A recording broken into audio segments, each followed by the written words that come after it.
Memasuki musim hujan, volume sampah di TPA Sukawinatan mengalami peningkatan sebanyak 10% yang disebabkan karena sampah yang masuk ke TPA Sukawinatan dalam kondisi basah.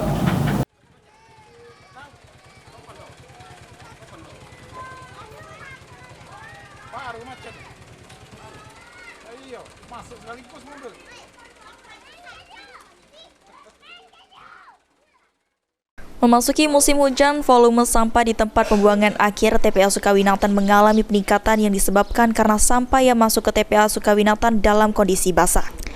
Disampaikan oleh Kepala UPTD TPA Sukawinatan Zaidan Jauhari, memasuki musim hujan, selain jalan menuju TPA Sukawinatan terjadi genangan, sampah yang masuk juga mengalami peningkatan volume berat sebanyak 10% atau mengalami kenaikan sebanyak 100 ton per hari yang disebabkan oleh sampah yang masuk dalam kondisi basah. Ditambahkan Zaidan, di hari biasa TPA Sukawinatan dapat mengangkut sampah sebanyak 900 hingga 920 ton per hari. Namun di kondisi musim hujan saat ini, sampah yang masuk ke TPA Sukawinatan bisa mengangkut sebanyak 1.000 ton per hari.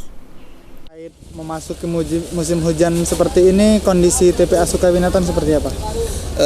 Saat ini kita di bulan Oktober, November ini sudah memasuki musim hujan. Tentunya musim hujan ini di TPA Sukawinatan tersendiri pada musim kemarau bulan September Oktober kita khawatir dengan kejadian terbakarnya TPA dan tumpuan sampahnya.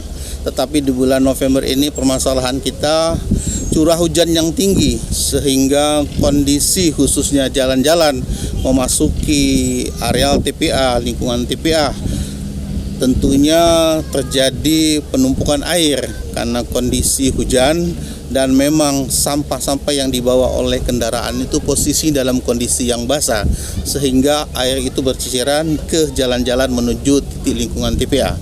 Di dalam TPA tersendiri tentunya kita akan banyak menampung sampah termasuk menampung air hujan yang dibawa oleh mobil sampah melalui sampah-sampah yang basah.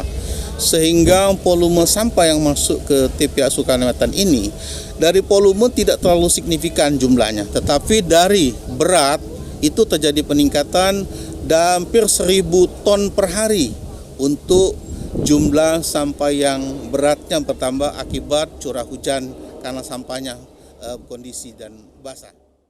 Eki Saputra, PAL TV.